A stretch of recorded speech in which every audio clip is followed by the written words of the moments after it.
मेरे प्यारे दोस्तों, आओ चले एक और नई दिलचस्प भरी सपनों की दुनिया में। आप लोगों को लगेगा आप भी उस दुनिया की सैर कर रहे हैं। अभी आप कहानी पे डूब जाएं उससे पहले चैनल को सब्सक्राइब कर दे। अगर आपको कहानी पसंद आए तो वीडियो को लाइक करें और प्यारा सा कमेंट करना न भूले। धन्यवाद। नॉवल का नाम वेपन मास्टर है। अध्याय 451 से 460। आप तांग हुआन, तुम चालाक कमीने। छोटी लड़की अतुलनीय रूप से क्रोधित थी और जिस क्षण उसने ये शब्द कहे उसका पूरा शरीर फीनिक्स के साथ एक हो गया। क्लैंग फैंग मिन की धरती हिला देने वाली आवाज एक बार फिर आसमान में गूंज उठी। प्रचंड लपटों के बीच फीनिक्स का पूरा शरीर बुद्धिमत्ता की घनी भावना से भरा हुआ लग रहा था। उसके विशाल पंख एक के बाद एक फड़फड़ा रहे थे, आसपास की लपटें हिंसक रूप से हिल रही थीं, और उसी समय उसका मुंह चौड़ा हो गया था, जैसे कोई इंद्रधनुष पानी चूस रहा हो, लगातार आग को चूस रहा हो।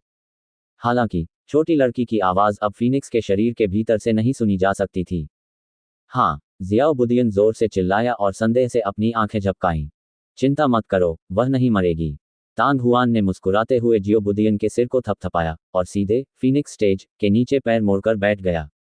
यदि फ्लेमिंग फीनिक्स किंग ने आखिरी क्षण में अपना चेहरा नहीं बदला होता तो परिणाम स्वाभाविक रूप से बहुत अच्छा होता। तांग हुआन ने फ्लेम हॉट प्राप्त किया था और फिर फीनिक्स सोल पल को फैलाया, जिससे उसे पुनर्जन्म की अनुमति मिली और वह अपने चरम पर होने की तुलना में अधिक शक्तिशाली हो गई। अभी ये फ्लेमिंग फीनिक्स किंग अभी भी निर्वाण पुनर्जन्म से गुजर सकता है और अत्यंत शक्तिशाली ताकत प्राप्त कर सकता है, लेकिन उसके पुनर्जन्म के बाद वह फीनिक्स सोल पल निश्चित रूप से उसकी आत्मा के साथ विलीन हो जाएगा, और अब तांग हुआन इसके माध्यम से उसकी आत्मा को पूरी तरह से नियंत्रित कर सकता था। इसका मतलब यह था कि निर्वाण पुनर्जन्म के बाद फ्लेमिंग फीनिक्स किंग तांग हुआन की कठपुतली बन जाएगा। इस संबंध में तांग हुआन भी कुछ हद तक असहाय था। उसे यकीन था कि अगर उसने फीनिक्स सोल पल के माइंड स्टिग्मा को पहले ही छोड़ दिया तो एक बार फ्लेमिंग फीनिक्स किंग के पुनर्जन्म के बाद आने वाले दिनों में वह निश्चित रूप से उसका शिकार करेगा। तांग हुआन, जो अतीत में अपने चरम पर होने के समय की तुलना में अधिक शक्तिशाली था, निश्चित रूप से उसका मुकाबला नहीं था। चूंकि मामला ऐसा ही था, इसलिए वह केवल अपना हृदय कठोर कर सकता था। पब फ्यूचर द्वारा विज्ञापन हल्की सांस लेते हुए तांग हुआन ने अपने दिल को शांत किया और ध्यान केंद्रित किया। जैसे ही उसने अपने कौशल का प्रदर्शन शुरू किया, उसके दोनों हाथ फ्लेम हॉट पर आ गए। तांग हुआन के दानतयान के अंदर 9 यांग दिव्य भट्टी और 5 रंग आध्यात्मिक गोलियां अभी भी तेज गति से घूम रही थीं। जैसे जैसे समय बीतता गया, ज्वलंत लाल आभा और ज्वाला हृदय के निशान अलग होने लगे और दिव्य भट्टी में प्रवेश करने लगे। बगल में जियो बुदियन ने अचानक पलक झपकते ही तांग हुआन को देखा, फिर अपना सिर उठाकर फीनिक्स स्टेज को देखने लगा। समय समय पर उसके मुंह से तीखी आवाज निकलती थी, मानो वह थोड़ा उदास महसूस कर रहा हो। क्लैंग क्लैंग फीनिक्स स्टेज पर लपटें बादलों और धुंध की तरह घूम रही थीं। अनजाने में ही आकाश पहले से ही चमकीला हो चुका था। खूनी ज्वाला पर्वत के चारों ओर असंख्य मार्शल योद्धा जिन्होंने पूरी रात फैंग मिन को सुना था, वे सभी भ्रमित और अनिश्चित थे। क्या पर्वत शिखर पर हो रही हलचल तांग हुआन से संबंधित हो सकती है? पर्वत श्रृंखला से कुछ ही दूरी पर स्थित जंगल में एक त्रिकोणीय आंखों वाला आदमी कुछ बुदबुदाने से खुद को नहीं रोक सका। मुझे यकीन नहीं है। बोलने वाला एक लंबा और मजबूत आदमी था। वैसे भी तांग हुआन चाहे जहां भी जाए, वह हमेशा काफी बड़ा हंगामा खड़ा करने में सक्षम रहेगा। यह सही है, अनुमान लगाने की कोई जरूरत नहीं है, यह निश्चित रूप से तांग हुआन है। दुर्भाग्यवश वह स्थान बहुत गर्म है। हम ऊपर जाने में असमर्थ हैं, अन्यथा हम यह देख पाएंगे कि वह वहां क्या कर रहा है। कोट। तांग हुआन ब्लडफायर पीक के शीर्ष पर है। वहां से गुजर रहा एक युवा मार्शल योद्धा इन लोगों की आवाजें सुनकर चिल्लाए बिना नहीं रह सका। कोट। तांग हुआन के बारे में खबर इस फैंग मिन पर्वत में दूर दूर तक फैल गई और फैंग मिन की ऊंची आवाज खूनी ज्वाला पर्वत की चोटियों से फैलती रही। पलक झपकते ही 3 दिन और 3 रातें बीत गईं। सुबह सुबह खूनी ज्वाला पर्वत के आसपास का जंगल धीरे धीरे एक बार फिर से चमकने लगा। यहाँ प्रशिक्षण ले रहे मार्शल वॉरियर्स को शुरू में चिंता थी कि शिखर पर कुछ न हो जाए, लेकिन अब तक उन्हें तीव्र फैंग मिन बिल्कुल भी अजीब नहीं लगा। हालांकि आसपास के क्षेत्र में मार्शल योद्धाओं की संख्या में काफी वृद्धि हुई थी। खूनी ज्वाला पर्वत की चोटी अभी भी धुंधली लाल आभा में लिपटी हुई थी। 3 दिनों के बाद फीनिक्स ने अनगिनत लपटें खा लीं।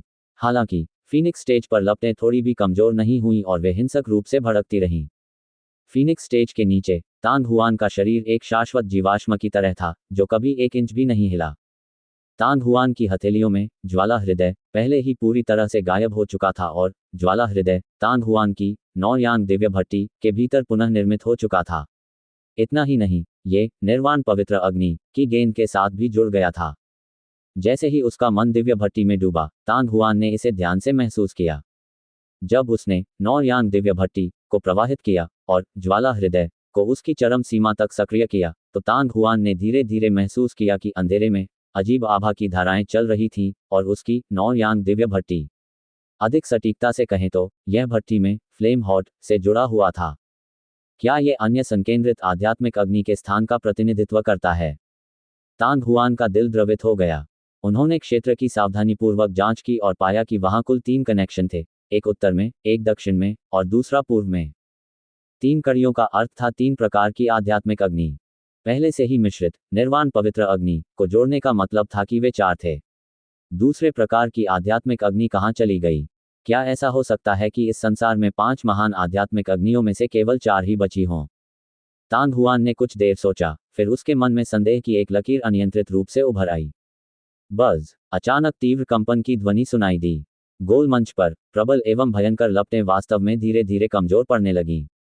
ऐसा लग रहा था मानो फीनिक्स पक्षी पहले ही जम चुका था और अपने पंख फैलाने और उड़ने के लिए सिर उठाने की अपनी पुरानी मुद्रा में वापस आ गया था। हाँ, जियो बुदियन तांग हुआन के आलिंगन में कूद पड़ा और संदेह से चिल्लाया, क्या ये खत्म हो गया? तांग हुआन ने अपनी आंखें थोड़ी ऊपर उठाईं और धीरे धीरे जियाओ बुदियन को अपनी बाहों में लेकर खड़ा हो गया। दरार! तुरंत तांग हुआन ने एक दरार की तीखी आवाज सुनी। ध्यान से देखने पर उसने पाया कि फीनिक्स के शरीर पर वास्तव में एक संकरी और लंबी दरार आ गई थी और उस दरार के भीतर एक लाल रोशनी हल्की सी चमक रही थी। दरार, दरार। इसके बाद दूसरी ध्वनि, तीसरी ध्वनि। बहुत जल्दी ही घनी दरारों की आवाजें गूंजने लगी और फीनिक्स के शरीर पर दरारें संख्या में बढ़ने लगीं। इसके तुरंत बाद घने दरारों की आवाजें आने लगी और फीनिक्स का शरीर टूटने लगा। बम! एक क्षण बाद खूनी ज्वाला पर्वत की चोटी से एक तेज आवाज गूंजी और फीनिक्स का शरीर अचानक फट गया तथा अनगिनत लाल टुकड़ों में बदल गया जो हवा में पिघल गए। लगभग उसी समय अत्यंत सघन ज्वालाओं का एक गोला सभी दिशाओं में फैल गया, जैसे ज्वालामुखी विस्फोट हुआ हो, जहां फीनिक्स का शरीर मूल रूप से खड़ा था। हालांकि फीनिक्स स्टेज पर चूसने से लपटें जल्दी से प्रज्वलित हो गईं और अधिक से अधिक मंद हो गईं, क्योंकि एक सुंदर और आकर्षक आकृति तांग हुआन की दृष्टि में प्रवेश कर गई। वह लगभग 20 वर्ष की एक युवती थी। उसका चेहरा सुंदर था और उसके चेहरे की विशेषताएं उत्कृष्ट थीं, मानो ध्यानपूर्वक गढ़ी गई हों। इस समय वह आंखें बंद करके चुपचाप गोल मेज पर खड़ी थी। उसके लंबे और पतले शरीर पर एक भी बाल नहीं था। आग की लपटों की आड़ में उसकी त्वचा मानो चमक की एक परत से घिरी हुई थी। दूर से देखने पर वह किसी चीनी मिट्टी के बर्तन की तरह लग रही थी। ज्वलंत फीनिक्स राजा! तांग हुआन की आंखों में अचानक आश्चर्य की चमक उभर आई। पहली बार जब उन्होंने फ्लेमिंग फीनिक्स किंग को फीनिक्स नेस्ट में देखा, तब वह केवल 4 या 5 साल की छोटी बच्ची थी।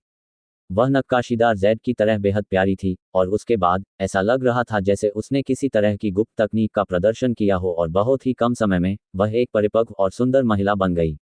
दूसरी बार जब वे फ्लेमिंग फीनिक्स किंग से मिले, तो वह एक छोटी लड़की में बदल गई थी और पहली बार मिलने के समय से भी छोटी हो गई थी। अभी फ्लेमिंग फीनिक्स किंग एक बार फिर एक परिपक्व महिला बन गई थी। उसका रूप बिल्कुल वैसा ही था जैसा वह फीनिक्स नेस्ट में बदलते समय थी, लेकिन वर्तमान में वह पहले से भी अधिक सुंदर थी। अचानक फ्लेमिंग फीनिक्स किंग ने दहाड़ लगाई और अचानक अपनी आंखें खोल दी। पहले तो वह थोड़ी असमंजस में थी, लेकिन थोड़ी देर बाद उसकी नज़र तांग हुआन के शरीर पर पड़ी और वह तुरंत जाग गई। उसकी भौहें नीचे की ओर झुकी हुई थीं, उसका सुंदर चेहरा बर्फ से ढका हुआ था और उसके सिर के पीछे लाल बाल बेतहाशा नाच रहे थे। उसके शरीर से एक अतुलनीय भयानक आभा निकल रही थी। तांग हुआन! फ्लेमिंग फीनिक्स किंग को इस बात का जरा भी एहसास नहीं हुआ कि उसने अपनी सारी शक्ति खो दी है और एक भयंकर गर्जना के साथ वह आकाश में उड़ गई। फीनिक्स स्टेज से बाहर निकली, अपना हाथ बढ़ाया और तांग हुआन की ओर लपका। जिस क्षण उसकी पतली और सुंदर उंगलियां खुली, एक अदृश्य शक्ति सचमुच फैल गई, जिसने उसके सामने दर्जनों मीटर तक का स्थान घेर लिया। ऐसा लग रहा था कि उस भयानक दबाव ने अपना लक्ष्य पा लिया था और फ्लेमिंग फीनिक्स राजा की झपट्टा मारने की गति का अनुसरण करते हुए सभी दिशाओं से तांग हुआन पर दबाव डाल रहा था, मानो उसे बारीक चूर्ण में पीसना चाहता हो। हुफ! तांग हुआन ने अपनी भौहें उठाईं और नाक से चिल्लाया। एक विचार मात्र से ही फ्लेमिंग फीनिक्स किंग को ऐसा महसूस हुआ जैसे उस पर बिजली गिर गई हो। उसका शरीर धीरे धीरे तांग हुआन से 4 से 5 मीटर दूर चला गया और वह भयानक दबाव तुरंत ही गायब हो गया और आग की लिपटों से निकलने के बाद उसकी चमकदार लाल त्वचा ने भी एक अतुलनीय चमत्कारी परिवर्तन प्रकट किया। पलक झपकते ही उसकी त्वचा जैद की तरह सफेद हो गई थी और उसका नाजुक शरीर ऐसा जम गया था मानो उसके शरीर पर एक भी रोमछिद्र दिखाई नहीं दे रहा था। यिया, जियो बुदियन तांग हुआन के कंधों पर बैठ गया और फ्लेमिंग फीनिक्स राजा को घूरने लगा। तांग हुआन, तुमने मेरे साथ क्या किया? फ्लेमिंग फीनिक्स राजा ने जियो बुदियन की उग्र निगाहों को पूरी तरह से नजरअंदाज कर दिया और केवल सदमे और रोष से उसे देखता रहा। उसकी गहरी लाल आंखों में डर की झलक भी दिख रही थी। क्या तुम्हें पहले से पता नहीं था? तांग हुआन ने अपनी आंखें मूंद ली और हंस पड़ा। तुम मेरी हर हरकत पर नियंत्रण रख सकते हो। जब उसने पहली बार निर्वाण शुरू किया, जब उसे एहसास हुआ कि फीनिक्स सोल पल के अंदर अभी भी तांग हुआन का माइंड स्टिग्मा था, तो उसने अनुमान लगाया था कि यह ऐसा ही होगा। अभी अभी अचानक आए अनियंत्रित विराम ने उसके अनुमान को पूरी तरह से सत्यसिद्ध कर दिया था। इससे वह क्रोधित और भयभीत हो गई। इससे पहले उसने इस फीनिक्स स्टेज पर पुनर्जन्म लेने के लिए अपनी बुद्धि का प्रयोग किया था, क्योंकि वह अपनी आत्मा पर दानव भगवान फेंटियान के नियंत्रण से मुक्त होना चाहती थी। अपने पुनर्जन्म के बाद उसने वास्तव में ये लक्ष्य हासिल कर लिया था, लेकिन बाघ की मांद से बाहर निकलने और भेड़िए की मांद में प्रवेश करने के बाद वह अप्रत्याशित रूप से फिर से तांग हुआन की कठपुतली बन गई थी। यह सही है। तांग हुआन की मुस्कुराहट फीकी पड़ गई और उसने आह भरते हुए कहा, छोटी लड़की, अगर तुमने मुझे पहले बताया होता कि तुम निर्वाण पुनर्जन्म से गुजरने के लिए इस फीनिक्स स्टेज की शक्ति उधार लेना चाहती हो, तो न केवल मैं तुम्हें नहीं रोकता, बल्कि मैं तुम्हारी वह इच्छा भी पूरी कर देता। दुर्भाग्यवश आप इतने लालची हैं कि आप अपना ज्वाला हृदय भी देने को तैयार नहीं हैं। कोट आप, ये बहुत अच्छी कहावत है। फ्लेमिंग फीनिक्स किंग का चेहरा उदास और अनिश्चित था। इससे कोई फर्क नहीं पड़ता कि आप मुझ पर विश्वास करते हैं या नहीं। अब जब बात यहाँ तक आ गई है तो आप मेरे पास ही रह सकते हैं। तांग हुआन को और अधिक समझाने में आलस आ रहा था। एक विचार के साथ उसने सुमेरु जादुई अंगूठी से एक सफेद वस्त्र निकाला और इसे फ्लेमिंग फीनिक्स राजा की ओर फेंक दिया। इसे पहनो और हम पवित्र आत्मा महाद्वीप के लिए रवाना हो सकते हैं। आहे है। तभी फ्लेमिंग फीनिक्स किंग को एहसास हुआ कि उसने कोई कपड़े नहीं पहने हैं। वह चिल्लाई और तुरंत तांग हुआन द्वारा उस पर फेंके गए कपड़ों को पकड़ लिया, फिर जल्दी से पलटी और उन्हें पहन लिया। जब वह फिर से मुड़ी तो उसके आकर्षक चेहरे पर एक मादक लाली उभर आई थी और उसकी आंखों में शर्म और क्रोध चमक रहा था। उसने तांग हुआन को घूर कर देखा और उसके दांत भींचने से लगभग टूट गए थे, फिर भी तांग हुआन इतने लंबे समय तक उसके नग्न चेहरे को घूर रहा था। तुम्हें अब भी इसकी परवाह है? अगर मुझे सही से याद है तो पिछले साल मैंने तुम्हें अनगिनत बार नहलाया था। तांग हुआन अनजाने में हंस पड़ा। बेशर्म। फ्लेमिंग फीनिक्स किंग के गाल और भी अधिक लाल हो गए। वह दांत पीसते हुए गालियां देने लगी। कोट। तांग हुआन ने आगे कुछ नहीं कहा। उसने अपना सिर हिलाया और हंसा, फिर अपने ड्रैगन और फीनिक्स भाले को उठाया, बहुत तेज गति से खूनी ज्वाला पर्वत से नीचे उड़ गया और एक पल में वह वहां नहीं रहा। मैं इतना बदकिस्मत क्यों हूं? फ्लेमिंग फीनिक्स किंग एक पल के लिए स्तब्ध रह गया, लेकिन फिर भी उसका पीछा किया। ब्लडी फ्लेम पीक के शिखर पर फीनिक्स स्टेज पर लपटें पूरी तरह से बुझ चुकी थी और चमकदार लाल आभा धीरे धीरे फीकी पड़ गई थी। कुछ समय बाद यह अपनी मूल स्थिति में लौट आया, लेकिन मंच पर फीनिक्स की मूर्ति पूरी तरह से गायब हो गई और फिर कभी दिखाई नहीं दी। फुट विज। तांग हुआन और फ्लेमिंग फीनिक्स किंग एक के बाद एक आश्चर्यजनक गति से मंच से नीचे कूद गए, लगातार दो लंबी छवियों की श्रृंखला खींचते रहे। कुछ ही देर बाद वे दोनों शिखर के नीचे पहुंच गए। जियो बुदियन, मैं तुम पर भरोसा कर रहा हूं। तांग हुआन मुस्कुराया, अपना हाथ उठाया और जियाओ बुदियन के सिर को छुआ। यिया। जियाओ बुदियन नीचे कूद गई, उसका छोटा शरीर फैलने लगा। एक पल में उसका शरीर कई गुना मजबूत हो गया। 3 जोड़ी विशाल पंख फड़फड़ाने लगे, भयंकर हवा चली, रेत और पत्थर उड़ने लगे। तांग हुआन के कदम आगे बढ़े और वह पहले से ही जियाओ बुदियन की पीठ पर पैर मोड़कर बैठा हुआ था। तुम ऊपर नहीं आ रहे हो? तांग हुआन ने पलक झपकते ही फ्लेमिंग फीनिक्स किंग को देखा। इस समय तेज हवा चली और लहराते कपड़े उसके नाजुक शरीर से चिपक गए, जिससे उसके भरे हुए स्तन, पतली कमर और पतली टांगें दिखने लगीं। उसका पतला और सुंदर शरीर मोहित करने की अतुलनीय प्रबल इच्छा से भरा हुआ था। छी! ज्वाला पंख वाले फीनिक्स राजा ने घृणा से अपने होठों को सिकोड़ लिया, जब उसने अपनी पीठ से और भी बड़े अग्नि जैसे लाल पंखों की जोड़ी को फैलाया। तांग हुआन चौंक गई, उसके पंख पूरी तरह से शक्ति से भर गए थे। अपने पंखों को फड़फड़ाते हुए फ्लेमिंग फीनिक्स राजा आकाश में सीधे 9 स्वर्गों में उड़ गया। यिया। तांग हुआन के आदेश की प्रतीक्षा किए बिना जियो बुदियन के 3 जोड़ी मांसल पंख पागलों की तरह फड़फड़ाने लगे और उसके पीछे भागने लगे, क्योंकि वे उससे पीछे नहीं रहना चाहते थे। कुछ ही दूरी पर जंगल के किनारे पर जिन युवक युवतियों ने ये दृश्य देखा, वे दंग रह गए। उनके चेहरे पर उदासी थी और वे काफी देर तक अपने होश में नहीं आ सके। फेंग मिंग पर्वत और तलवार शिल्प घाटी के उत्तरी तट के बीच की सीमा पर एक घाट था। घाट से शुरू होकर उत्तर की ओर बढ़ते हुए उन्हें नाव द्वारा पवित्र आत्मा महाद्वीप की दक्षिण पश्चिमी सीमा तक पहुंचने में केवल 2 या 3 दिन लगे। यह मूल महाद्वीप और उसके बीच का सबसे छोटा मार्ग भी था। उन दिनों जब मूल महाद्वीप अपने उत्कर्ष पर था, गोदी अत्यंत जीवंत थीं। प्रतिदिन दोनों महाद्वीपों के बीच बड़ी संख्या में जहाज आते जाते रहते थे। दानव कबीले के आक्रमण के बाद घाट को पहले ही छोड़ दिया गया था। हालांकि इन दर्जनों वर्षों के दौरान मानव कबीले और तियान कबीले के बीच बातचीत बंद नहीं हुई।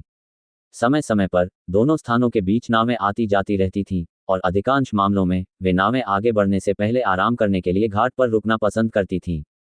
सुबह के समय तांग हुआन की आकृति घाट के किनारे एक परित्यक्त घर से बाहर निकली। उसके कंधे पर जियाओ बुदियन ने अपनी आंखें रगड़ी। ऐसा लग रहा था जैसे वह अभी जागा हो। तांग हुआन के पीछे फ्लेमिंग फीनिक्स राजा उसके बाहर जाने पर उसके करीब से पीछा कर रहा था। वह अभी भी वही सफेद वस्त्र पहने हुए थी जो उसने उपलब्ध कराया था और उसका नाजुक शरीर उत्तम और सुंदर था, जिसमें आकर्षक वक्रताएं थीं। हालांकि 2 या 3 दिन हो चुके थे, फिर भी उसकी अभिव्यक्ति अभी भी बदसूरत थी, क्योंकि वह तांग हुआन की पीठ पर घूर रही थी। हालांकि रास्ते में कई बार उसके गुप्त हमले विफल हो गए। यद्यपि उसने स्वयं को पूरी तरह से अपने भाग्य के भरोसे नहीं छोड़ा था, फिर भी वह बिना सोचे समझे कोई भी काम करने की हिम्मत नहीं जुटा पाई। इससे पहले जब भी वह असफल होती थी, उसे दंडित किया जाता था। तांग हुआन की सजा बहुत सरल और आसान थी, लेकिन उसके लिए ये एक प्रकार की यातना थी जिससे वह बेहद शर्मिंदा और क्रोधित हो जाती थी, जिससे लोग पागल हो जाते थे। क्योंकि हर बार जब वह हमला करती तो तांग हुआन उसे अपने साथ नृत्य करने के लिए कहता। शिखर चरण 9 के एक प्रतिष्ठित विशेषज्ञ को वास्तव में ऐसी स्थिति में धकेल दिया गया कि अब उसमें रैंकर की कोई गरिमा नहीं रह गई थी। उन दुर्भाग्यपूर्ण अनुभवों को याद करते हुए फ्लेमिंग फीनिक्स किंग ने क्रोध से अपने दांत पीस लिए। दुर्भाग्य से उसकी आत्मा नियंत्रण में थी और वह तांग हुआन के आदेशों का बिल्कुल भी विरोध नहीं कर सकी। तांग हुआन फ्लेमिंग फीनिक्स किंग की आंखों में घृणा साफ देख सकता था, लेकिन उसे इसकी जरा भी परवाह नहीं थी। यदि वह फिर से हमला करना चाहती है तो तांग हुआन को उसे स्ट्रिप्टीज करने देने में कोई आपत्ति नहीं होगी। जियो बुदियन, चलो चलें। तांग हुआन मुस्कुराया और छोटे लड़के के मुंह पर चुटकी काटी। इस स्थान पर आकर तांग हुआन नाव पकड़ना नहीं चाहता था, लेकिन क्योंकि यहाँ से पवित्र आत्मा महाद्वीप तक न केवल यात्रा सबसे छोटी होगी, बल्कि वे रास्ते में कई द्वीपों से भी गुजरेंगे, जिससे उसे आराम करने का मौका मिलेगा। यदि वे सीधे फेंग मिंग पर्वत से विशाल महासागर तक उड़ते तो बहुत संभव था कि उन्हें कुछ दिनों तक रहने के लिए जगह भी नहीं मिलती। जियाओ बुदियन अपनी मूर्छा से जाग उठा और उसने अपना शरीर बदलना शुरू कर दिया। थोड़ी देर बाद बड़े आकार के 6 पंखों वाला नीला ड्रैगन पहले ही तांग हुआन को अपनी पीठ पर उठा चुका था। 3 जोड़ी पंखों के साथ वे घाट से बाहर निकले और समुद्र की सतह के करीब रहते हुए उत्तर की ओर बढ़ गए। फ्लेमिंग फीनिक्स राजा ने गुस्से में तांग हुआन पर मुक्का और लात मारी और उसके पीछे तुरंत पंखों का एक जोड़ा इकट्ठा हो गया। एक हल्की थपकी के साथ वह जल्दी से उसके पास आ गया। दिन बीत गए और रात आ गई। पलक झपकते ही 2 दिन बीत गए। शाम हो चुकी थी और विशाल समुद्र के बीच में दसियों मीटर लंबा एक बड़ा जहाज हवा के साथ बहता हुआ और लहरों को चीरता हुआ एक द्वीप पर रुका हुआ था। चलो रात को यहीं आराम करते हैं। हम कल दोपहर तक विंड फेदर सिटी पहुंचेंगे। हार्दिक हंसी के बीच एक लाल छाया जहाज के आगे के भाग से नीचे कूद पड़ी। जैसे ही वह समुद्र में गिरने वाला था, उसके कंधे पर रखी विशाल लाल तलवार समुद्र में जा गिरी, जिससे चारों ओर लहरें उठने लगीं। वह एक बार फिर हवा में उड़ गया और लगातार दूसरी बार अंततः दर्जनों मीटर दूर किनारे पर उतरा। वह लाल लबादा पहने एक असामान्य रूप से लंबा और मजबूत युवक था। उसके हाथ में बड़ी तलवार से तीखी आभा निकल रही थी। बड़े भाई गू, थोड़ा दूर हटो। नाव से जोर से चिल्लाने की आवाज आई। जैसे ही लाल वस्त्र पहने व्यक्ति रास्ते से हटा, 1 मीटर लंबी सुआ विस्फोटक गति से निकली, जो किनारे की मिट्टी में घुस गई। एक भुजा जितनी मोटी रस्सी नाव के अगले भाग को शंकु के सिरे से जोड़ती थी। इसके तुरंत बाद एक लंबा और मजबूत युवक रस्सी पर चढ़ गया और किनारे की ओर दौड़ पड़ा। जहाज के आगे दर्जनों लोग इकट्ठे हो चुके थे और जहाज से उतरने का इंतजार करते हुए हंस रहे थे। उनमें से प्रत्येक के पास कोई न कोई हथियार था। जाहिर है कि वे सभी मार्शल योद्धा थे। कियू जियान, जैसे ही लाल वस्त्र पहने आदमी जोर से हंसा, उसका चेहरा बदल गया। सावधान रहो, दुश्मन हमला कर रहा है। लगभग उसी क्षण जब उसके मुंह से शब्द निकले, एक काली छाया चुपचाप बड़े जहाज के चारों ओर समुद्र की सतह को तोड़ती हुई डेक पर पहुंची और आगे की ओर मार्शल योद्धाओं के समूह पर हमला कर दिया। उनकी संख्या 100 से अधिक थी। उन्होंने कोई वस्त्र नहीं पहना था तथा अपने चेहरों के अलावा वे काले रंग के शल्कों से ढके हुए थे जो मछली के शल्कों जैसे दिख रहे थे। दूर से देखने पर ऐसा प्रतीत होता था कि उनके शरीर काली चमकती रोशनी की परत से ढके हुए हैं। मछली लोग, वे सभी लोग तो जल मानव हैं। कोट, लाल वस्त्र पहने आदमी दहाड़ा। अपने पैरों को हिलाते हुए वह रस्सी पर चढ़ गया और कियू जियान नामक युवक ने तुरंत अपना सिर रस्सी पर घुमाया और एक के बाद एक नाव में वापस भाग गया। वह एक बार फिर मार्शल योद्धाओं के समूह से मिला। द्वीप के किनारे पर चीखें, क्रोध भरी दहाड़ें और हथियारों की टकराहट गूंज रही थी। कुछ ही देर बाद देख खून से लाल हो गया और बिस्तर लाशों से अटा पड़ा था। लाल वस्त्र पहने हुए वह आदमी एक क्रूर जानवर की तरह था जो अभी अभी अपने पिंजरे से भाग निकला था। उसने अपनी विशाल तलवार लहराई और जहां भी वह गुजरा एक के बाद एक जलचर प्राणी गिरते गए, लेकिन फिर भी मानव कुलों की संख्या कम होती गई। एक चौथाई घंटे के बाद वहां केवल 1 दर्जन लोग ही बचे थे, लेकिन न केवल ममियों की संख्या कम नहीं हुई बल्कि वास्तव में बढ़कर 200 हो गई। लाल वस्त्र पहने व्यक्ति और अन्य लोग एक साथ इकट्ठे हो गए। ड्रेकोनियनों का समूह धीरे धीरे सभी दिशाओं से आ रहा था। अरे, लगता है आज हम सब यहीं मर जाएंगे। क्या तुम लोग डरे हुए हो? लाल वस्त्र पहने आदमी ने चारों ओर नजर घुमाई और जोर से हंस पड़ा। पहले से ही लाल रंग का उनका वस्त्र खून से रंगने के बाद और भी अधिक आकर्षक हो गया। ऐसा लग रहा था जैसे उसे खून के तालाब से बाहर निकाला गया हो, क्योंकि उसके पूरे शरीर से भयावह आभा निकल रही थी। इसमें डरने की क्या बात है?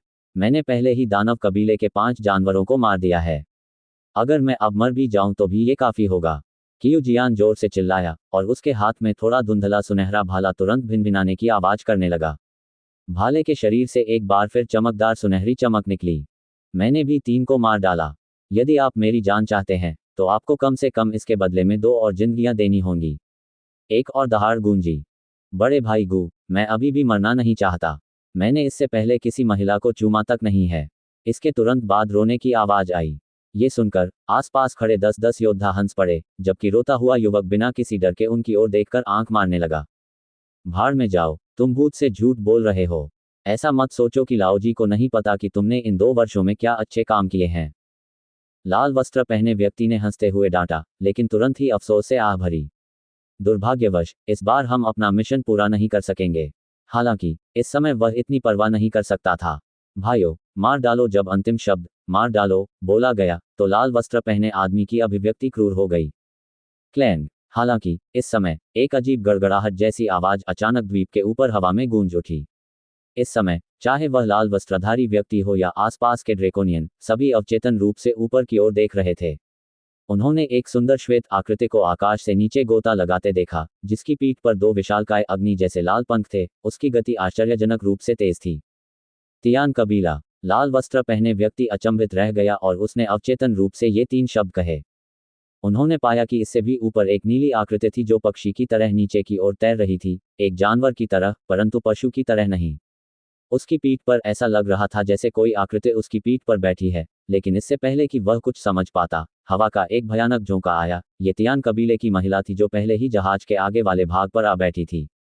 लाल वस्त्र पहने व्यक्ति और बाकी लोग, साथ ही आसपास के ड्रेकोनियन, सभी दंग रह गए। वे एक दूसरे को निराशा से देखने लगे, यह नहीं समझ पा रहे थे कि यह अतुलनीय रूप से सुंदर तियान कबीले की लड़की दुश्मन थी या दोस्त। अगले ही क्षण ऐसा दृश्य सामने आया जिस पर लाल वस्त्र पहने व्यक्ति और बाकी लोगों को विश्वास करना कठिन लगा। तियान कबीले की महिला ने एक शब्द भी नहीं कहा और वह ड्रैगन की ओर दौड़ी। उसके ज्वलंत लाल पंख भयंकर रूप से फड़फड़ा रहे थे, जिससे उसके सबसे निकट खड़े कुछ ड्रैकोनियन पीछे की ओर उड़ गए और खून थूकने लगे। आध्यात्मिक भंडार। http://read/38/38522/index.html। मारना, उसे मार। कोट। एक नेता जैसी दिखने वाली मत्स्यकन्या गुस्से से चिल्लाई और दर्जनों आकृतियां लगभग एक ही समय में उस पर टूट पड़ीं। हालांकि इससे पहले कि वे तियान कबीले की महिला के शरीर को छू पाते, वे उसके पंखों की जोड़ी द्वारा उड़ गए। एक क्षण में डेक अंतहीन चीखों से भर गया। तियान कबीले की महिला की भयानक ताकत को देखकर कुछ जल मनुष्य घबराकर भागने लगे, लेकिन उनकी गति तियान कबीले की महिला से बहुत कम थी। कुछ ही सांसों के बाद केवल लाल वस्त्रधारी व्यक्ति और 1 दर्जन अन्य लोग ही खड़े रह गए। जहां तक 200 से अधिक ड्रेकोनियनों का प्रश्न है, वे या तो डेक पर पड़े थे, हिलने में असमर्थ थे, या फिर समुद्र में फेंक दिए गए थे। वे बिना किसी सुराग के गायब हो गए थे, तथा ये भी पता नहीं चल पाया था कि वे जीवित हैं या मृत। लाल वस्त्र पहने व्यक्ति और अन्य लोग अचंभित रह गए। वे जोर से सांस लेने की भी हिम्मत नहीं जुटा पाए। उनकी आंखें भय से भरी थीं। कई ड्रेकोनियन जिन्होंने दर्जनों लोगों को मार डाला था और उनकी पूरी सेना को लगभग नष्ट कर दिया था, उन्हें तियान कबीले की लड़की ने आसानी से संभाल लिया था। ड्रेकोनियनों में छठे और सातवें चरण के कई राक्षस और महान शैतान थे, लेकिन उनमें से कोई भी उसके हमलों का सामना नहीं कर सका। यहाँ तक कि तियान कबीले का 8वां स्तर का संप्रदाय भी इतना शक्तिशाली नहीं होगा, है ना? इसके अलावा पूरे समय के दौरान जब वह लड़ रही थी, तो ऐसा प्रतीत होता था कि उसने तियान कबीले के किसी भी मंत्र का उपयोग नहीं किया था, वह केवल अपने पंखों को लगातार फड़फड़ा रही थी। जैसे ही सभी लोग चौंक गए, तियान कबीले की महिला अचानक बड़े जहाज से उड़कर नीचे आ गई। उसके पंख समुद्र की सतह पर बेरहमी से टकराए और दसियों ऊंचाई की लहरें आसमान में उठ गईं। लहरों के बीच वास्तव में एक जलपरी थी। पलक झपकते ही तियान कबीले की महिला ने अपने पंख फिर से उसके पंख पर मार दिए, जिससे मत्स्यकन्या उड़ गई। उसका शरीर पहले से ही विकृत था, और जब वह दोबारा समुद्र में गिरी तो पानी तुरंत खून से लाल हो गया। आहे! गुस्से से चिल्लाते हुए तियान कबीले की लड़की और दूर उड़ गई।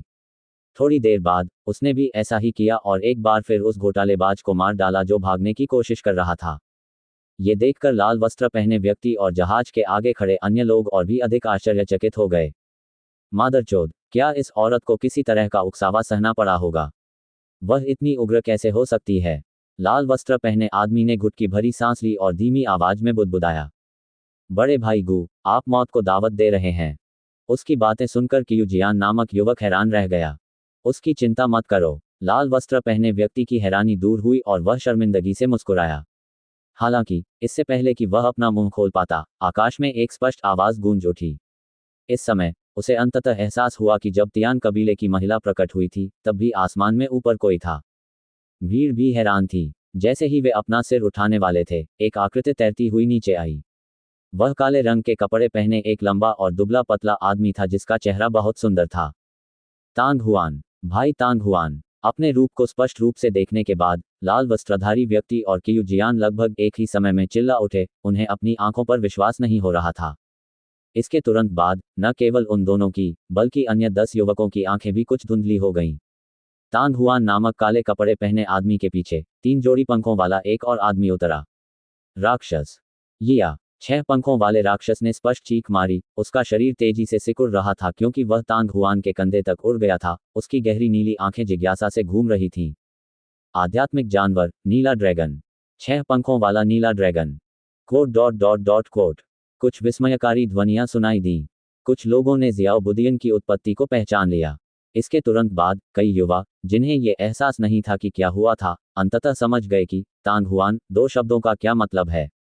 तांग हुआन, यह मार्शल डाओ में एक विलक्षण प्रतिभा थी और टूल्स मेथड में एक विलक्षण प्रतिभा थी जिसका नाम पूरी दुनिया को हिला सकता था। तुरंत ही दर्जन भर से अधिक युवकों ने तांग हुआन की ओर अदम्य उत्साह और सुखद आश्चर्य से भरी निगाहों से देखा। बड़े भाई गुयंग, बड़े भाई कियूजियान। अपने सामने खड़ी 2 आकृतियों को देखकर तांग हुआन की आंखें उत्साह से चमक उठीं। उसने कभी नहीं सोचा था कि वह पवित्र आत्मा महाद्वीप के रास्ते में वास्तव में गुयंग और कियूजियान से मिलेगा। उस समय जब वे लोंगक्वान के बाहर अलग हो गए थे, गुयंग सेना में शामिल होने के लिए 2 क्षेत्रों के मैदान में चले गए थे, जबकि तांग हुआन गहन यिन आत्मा राक्षसी मनका की खोज के लिए तलवार शिल्प घाटी क्षेत्र में रहना जारी रखा था। पलक झपकते ही लगभग 2 वर्ष बीत गए। वर्तमान गुयंग पहले से ही 7वें चरण के महान मार्शल मास्टर के शिखर पर था, और उसकी ताकत संभवतः ड्रैगन स्प्रिंग टाउन के 1000 जनरल चू फैंग से कम नहीं थी। जहां तक कियूजियान का सवाल है, वह एक दोस्त था जिससे तांग हुआन की मुलाकात नाव पर हुई थी जब वह पहली बार ओरिजिन कॉन्टिनेंट गया था। उस समय वह अभी भी एक छोटा सा चरण 3 मार्शल शिष्य था, और उसने सोचा कि चरण 4 मार्शल मास्टर बनने के बाद वह महिमा महाद्वीप में वापस आ जाएगा। अब वह स्टेज 7 मार्शल मास्टर भी बन गए थे। युद्ध के मैदान में ये वास्तव में मार्शल दाओ के मार्ग को संयमित करने में अत्यंत उपयोगी था। गुयंग और कियूजियान वास्तविकता में वापस आ गए और उन्होंने अपनी नज़रें ज़ियाओ बुदियन से हटा लीं। जब उन्होंने फिर से तांग हुआन की ओर देखा, तो उनके चेहरे खुशी से भर गए। कुछ ही कदम चलकर वह तांग हुआन के सामने पहुंचा, और गुयंग ने पंखे की तरह तांग हुआन के कंधे पर अपनी हथेली थपथपाई। भाई तांग हुआन, तुम यहाँ क्यों आए? मैं पवित्र आत्मा महाद्वीप की ओर जा रहा था। मूल रूप से मैंने एक रात के लिए इस द्वीप पर आराम करने की योजना बनाई थी, लेकिन अंत में मुझे पता चला कि आप दानव कबीले ड्रेकोनियन द्वारा घेर लिए गए थे और हमला किया गया था। दुर्भाग्यवश मैं एक कदम बहुत देर से उठा। अगर मैं थोड़ा पहले आ जाता तो मेरे दोस्त नहीं मरते।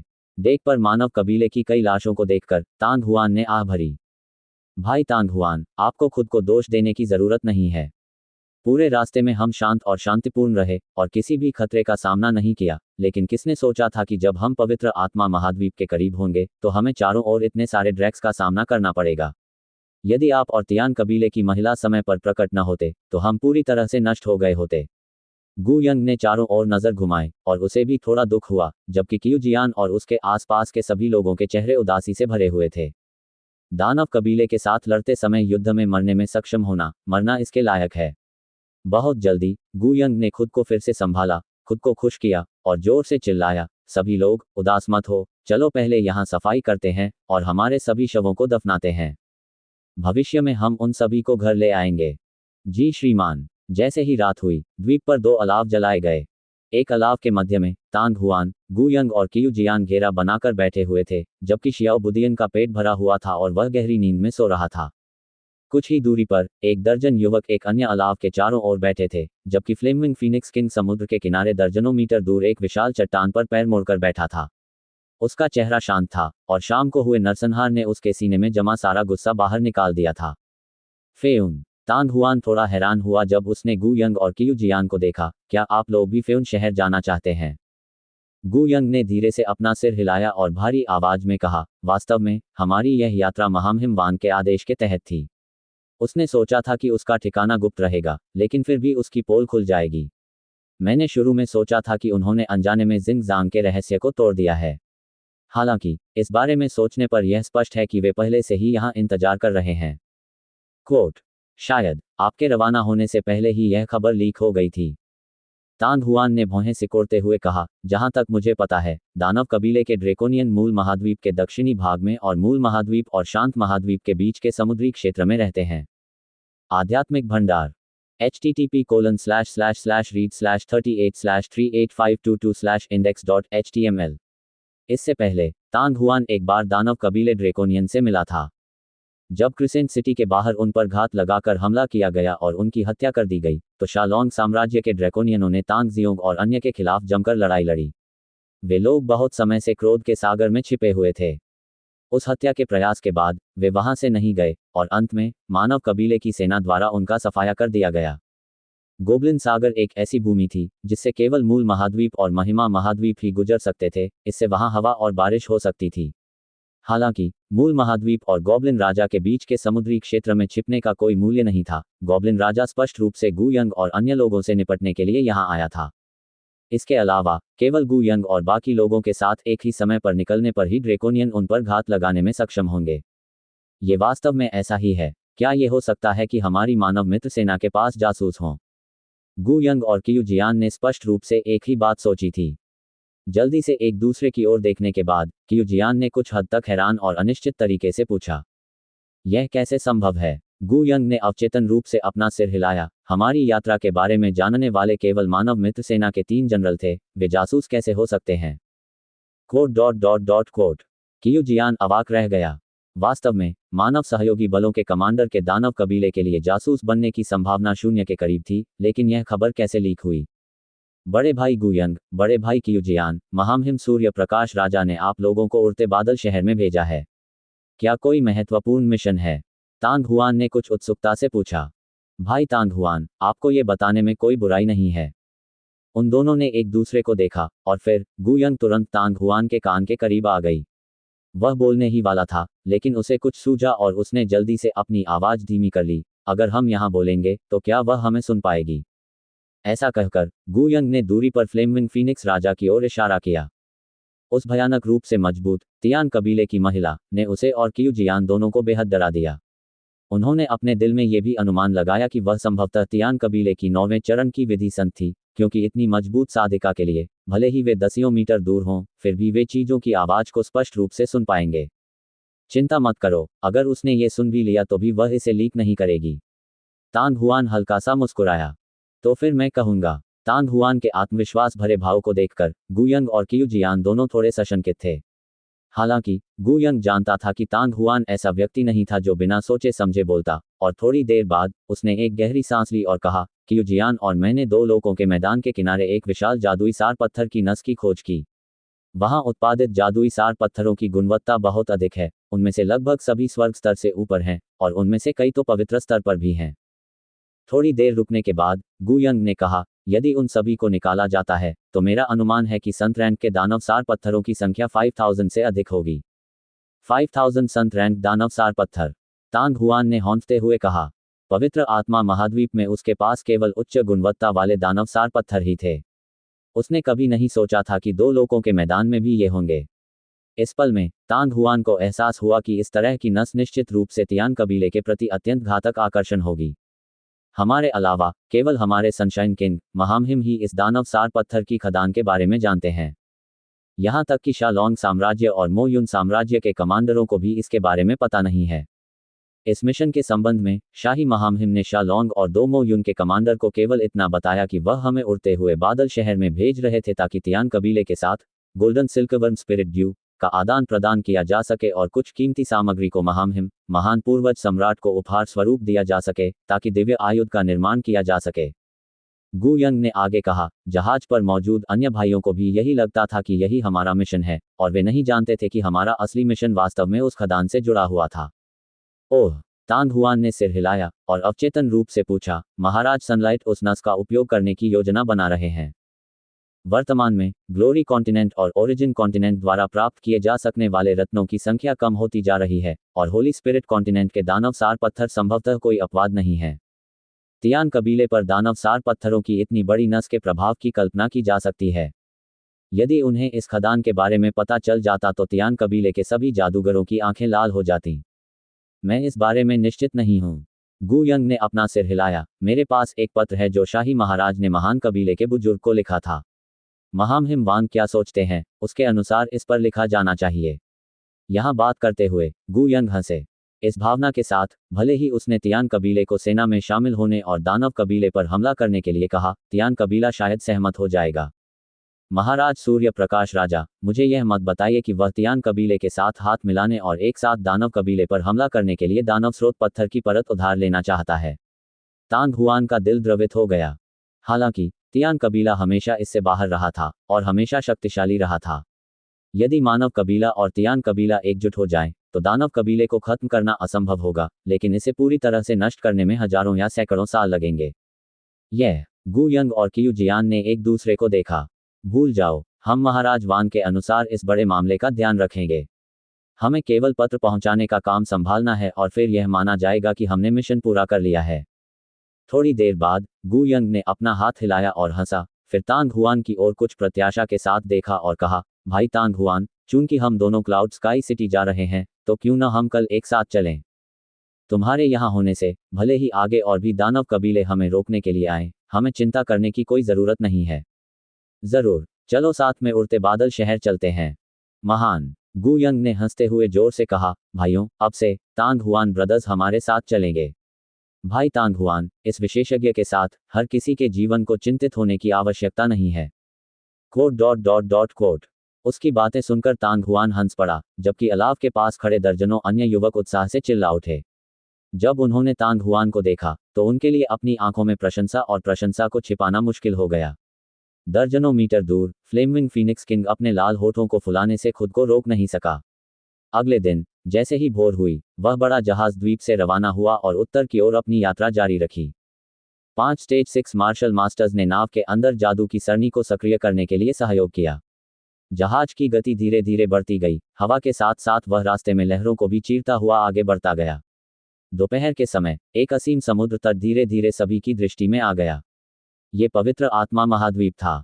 सभी लोग बहुत उत्साहित थे। उन 5 लोगों को छोड़कर जो व्यूह रचना को सक्रिय कर रहे थे, वे सभी जहाज के अग्रभाग पर एकत्रित थे, जिनमें फ्लेमिंग फीनिक्स किंग भी शामिल था। कल रात को फ्लेमिंग फीनिक्स किंग ने अपने पंख वापस खींच लिए थे, जो ऊर्जा से संघनित हो गए थे, जिसके कारण गुयंग, कियू जियान और अन्य लोग अजीब भाव से उसकी ओर देखने लगे। सामान्यतः कहा जाए तो केवल तियान वंश का शाही परिवार ही अपने पंखों को अपनी इच्छानुसार छिपा सकता था। उसकी स्थिति को तियान वंश के शाही परिवार से जोड़ा जाना चाहिए। तांग हुआन ने स्पष्टीकरण नहीं दिया और उन्हें गलतफहमी का मौका दिया। कोई आ रहा है, कियू जियान ने अचानक पुकारा। सबने देखा कि 10 से अधिक आकृतियां क्षितिज से आश्चर्यजनक गति से उड़ रही थीं, और कुछ ही देर बाद वे जहाज के ऊपर हवा में पहुंच गईं। वे वास्तव में तियान कबीले के पुरुष समूह थे जिनकी पीठ पर पंख लगे हुए थे। हवा में कुछ बार चक्कर लगाने के बाद तियान कबीले के लोगों का वह समूह आसमान से नीचे उतरा और एक के बाद एक डेक पर उतरा। हालांकि वे गुयंग और अन्य लोगों को ऐसे देख रहे थे जैसे वे किसी बाघ को देख रहे हों। आपके लोग कौन हैं? आप पवित्र आत्मा महाद्वीप में क्यों आए हैं? पीले कपड़े पहने आदमी ने चिल्लाते हुए तांग हुआन के कंधे पर से जियाओ बुदियन को देखने के लिए अपनी नजर घुमाई, लेकिन वह चौंक गया, जिससे संदेह का भाव प्रकट हुआ। पवित्र आत्मा महाद्वीप की ओर जाने वाले प्रत्येक जहाज का निरीक्षण किया जाएगा। यदि आप निरीक्षण में सफल हो जाते हैं तो आप उत्तीर्णता का प्रमाण प्राप्त कर सकते हैं। केवल पास के माध्यम से ही वे पवित्र आत्मा महाद्वीप तक बेरोक-टोक पहुंच सकते थे, अन्यथा उन्हें किसी भी समय तियान कबीले के जादूगरों द्वारा निष्कासित किया जा सकता था।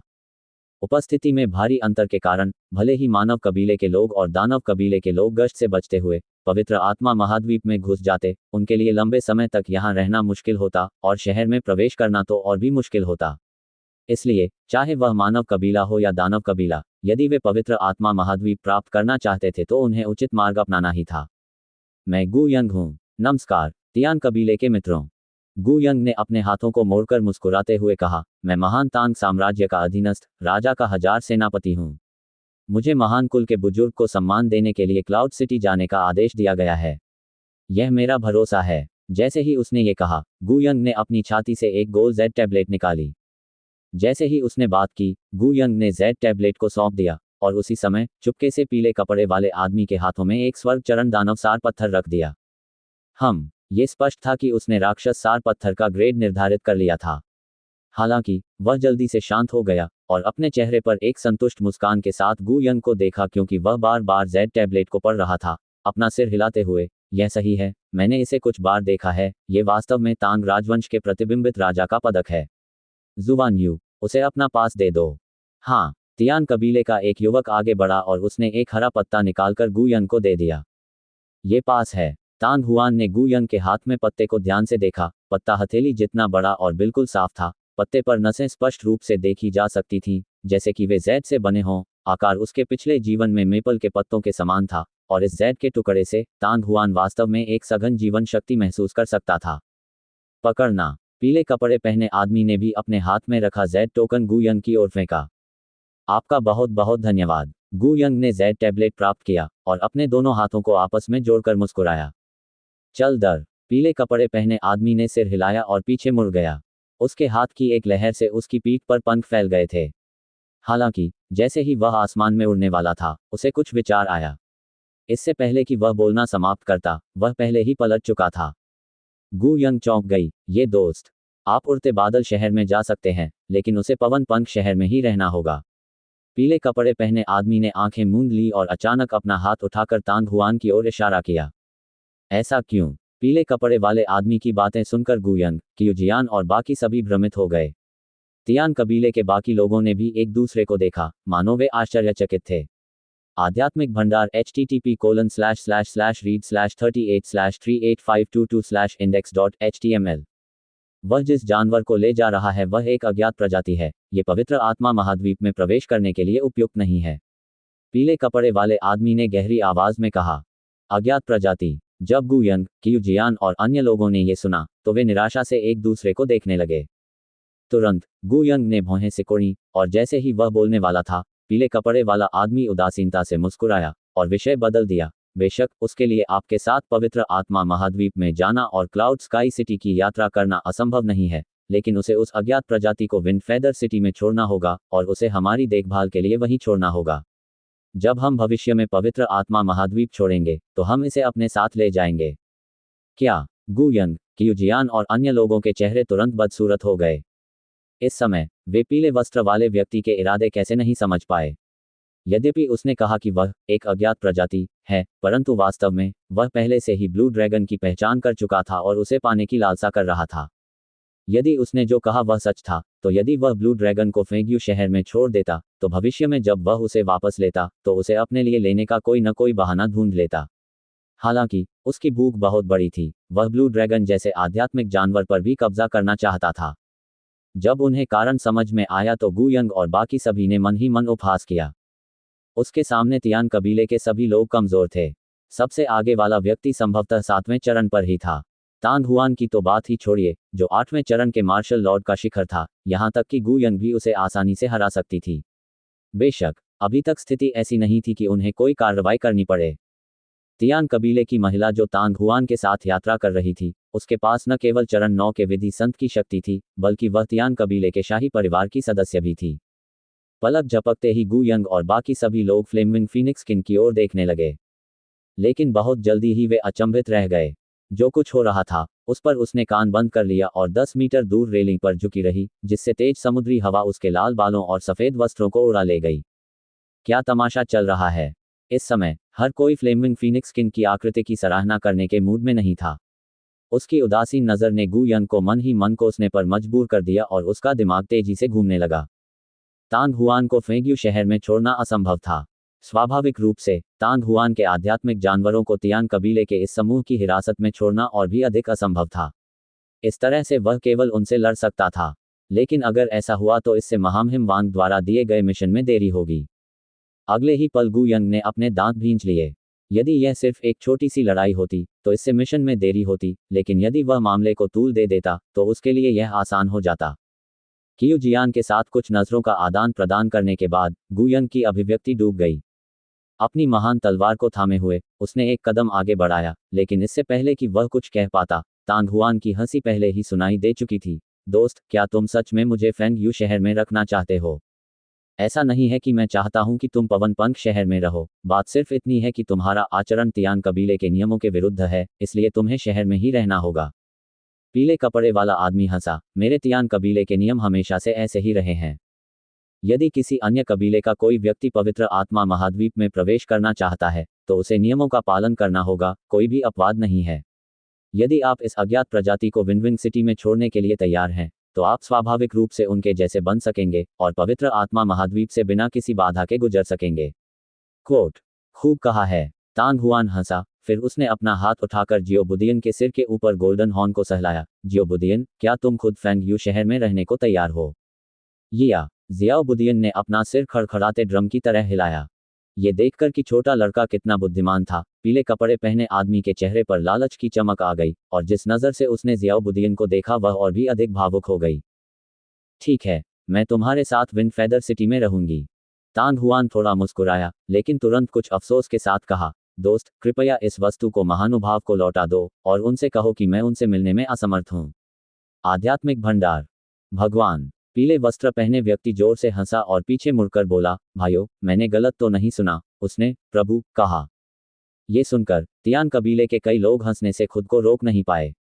पीले कपड़े पहने आदमी ने अपना सिर पीछे घुमाया। उसकी अभिव्यक्ति ठंडी थी और उसकी आंखें उपहास से भरी थी जब उसने तांग हुआन को देखा। लॉर्ड किस तरह का व्यक्ति है? आप जब चाहें तब कैसे दौरा कर सकते हैं? बच्चे, क्या तुम सोचते हो कि मैं तुम्हें पवित्र आत्मा के क्षेत्र में प्रवेश करने की अनुमति दूंगा सिर्फ इसलिए कि तुम प्रभु से दूर चले गए हो? कोट। इससे पहले कि वह बोलना समाप्त करता, पीले कपड़े वाला आदमी स्तब्ध रह गया। तांग हुआन ने आधा फुट लंबा एक हरा पंख निकाला और उसे उड़ा दिया। हरे पंख दुर्लभ हैं, लेकिन इस तरह का एक भी पंख। पीले कपड़े पहने आदमी ने पंख पकड़ते हुए व्यंग्य किया। हालांकि इससे पहले कि वह अपनी बात पूरी कर पाता, उसे कुछ याद आ गया और उसकी हथेली भी कांपने लगी। हरा पंख लगभग उसकी उंगलियों से फिसल गया था। कप्तान। ये देखकर कि उसकी स्थिति ठीक नहीं थी, तियान कबीले का एक युवक 2 कदम आगे बढ़ा और हल्के से आवाज लगाई। उसके चेहरे पर अनिश्चितता थी और हरे पंख को पकड़ती उसकी उंगलियां और कस गईं। उसने मुस्कुराते हुए कहा, बहुत अच्छा, चूंकि हमें वह चीज मिल गई है, इसलिए मैं उसे उड़ते बादलों के शहर में वापस भेज दूंगा। आपका बहुत बहुत धन्यवाद, तांग हुआन ने मुस्कुराते हुए कहा। चल दर। पीले वस्त्र पहने आदमी ने अपना हाथ हिलाया और अपने पंख फैलाकर आकाश में उड़ गया। हालांकि वह मोटे मस्तूल से लगभग टकरा ही गया था और हालांकि उसने तुरंत प्रतिक्रिया की और बच निकला, लेकिन उसकी हरकतें बेहद दयनीय थीं। वह स्वयं को स्थिर करने से पहले हवा में पूरा एक चक्कर लगाता रहा तथा दर्जनों मीटर ऊपर हवा में उड़ गया।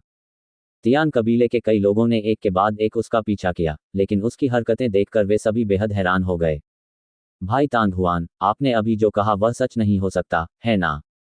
गु यंग ने अविश्वास में कहा। कल रात द्वीप पर गु यंग ने तांग हुआन से क्लाउड सिटी जाने के उसके उद्देश्य के बारे में पूछा था और उसने कहा था कि वह एक व्यक्ति से मिलने जा रहा था।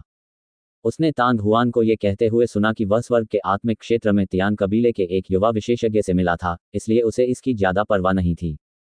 उसने सोचा कि तांग हुआन द्वारा उल्लिखित मित्र वही युवा विशेषज्ञ था, और यदि वह स्तर 7 का जादूगर नहीं था, तो उसने अनुमान लगाया कि वह संभवतः स्तर 8 संरक्षक था।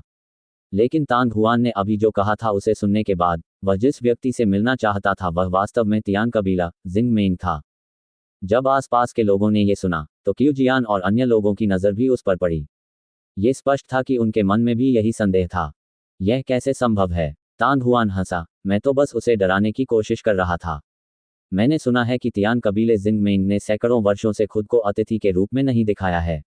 अगर मैं उससे मिलना भी चाहता तो भी वह मुझसे कभी नहीं मिलती। तांग हुआन की बातें सुनकर आसपास के सभी लोग हंस पड़े। 8वें चरण के चरम पर तियान कबीले का दौरा करना, ये बहुत चौंकाने वाला था। ये तो पता ही था कि यदि मानव कुलों के लोग भी उससे मिलने आए तो भी जिंग मेंग शायद उन पर ध्यान नहीं देगा। मैंने किया। गु यंग भी हंसा, लेकिन फिर उसने संदेह के साथ बोलना जारी रखा, हालांकि भाई तांग हुआन, आप वास्तव में फेंग यू शहर में रहने की योजना बना रहे हैं। उस आदमी के निश्चित रूप से अच्छे इरादे नहीं हैं। मैंने कभी नहीं सुना कि तियान कबीले में ऐसे लोग हैं जो अज्ञात प्रजातियों को नहीं ला सकते। वह स्पष्ट रूप से आपके आध्यात्मिक जानवर के पीछे है। हाँ, हम उसे मूर्ख बना सकते थे, कियू जियान ने तब कहा। अगर हम इस मामले को उजागर कर देंगे तो हम मालिक को शहर से बाहर निकालने में सफल हो जाएंगे। जब वह समय आएगा तो हम गोल्डन सिल्कवर्म स्पिरिट ड्यू को बाहर निकाल सकते हैं, और वह निश्चित रूप से इसके परिणामों को सहन नहीं कर पाएगा। हो सकता है कि फेंग यू सिटी हमें उड़ते बादल शहर तक ले जाने के लिए लोगों को भी भेजे।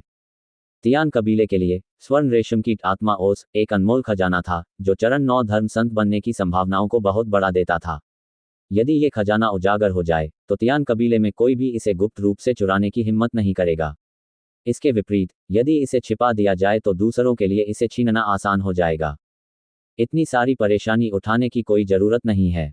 तांग हुआन ने मुस्कुराते हुए कहा, बड़े भाई गुयंग, बड़े भाई कियू जियान, चिंता मत करो। फेंग यू चेंग निश्चित रूप से मुझे यहाँ रखने की हिम्मत नहीं करेगा। हम अभी भी एक साथ यात्रा कर सकते हैं। कोट। गुयंग, कियू जियान और बाकी लोग आश्चर्य से एक दूसरे को देखने लगे। हालांकि वे समझ नहीं पाए कि क्या हो रहा था, लेकिन वे अनुमान लगा सकते थे कि तांग हुआन का आत्मविश्वास उस हरे पंख से संबंधित होना चाहिए जो छीन लिया गया था। वह नहीं जानता था कि वह क्या है, लेकिन जब उस आदमी ने उसे छीन लिया तो वह घबरा गया। बड़ा जहाज आगे बढ़ता रहा और लगभग 15 मिनट के बाद आखिरकार एक शहर सभी की आंखों में समा गया, और वह और भी अधिक स्पष्ट होता गया। ये वहां पर पवन पंख शहर है।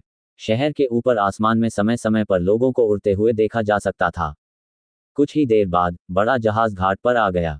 ये घाट काफी व्यस्त था तथा विभिन्न आकार की कई नावें आती जाती रहती थीं। बेशक यह फ्यूरियस वेव्स सिटीज और क्रिसेंट सिटीज से अतुलनीय था।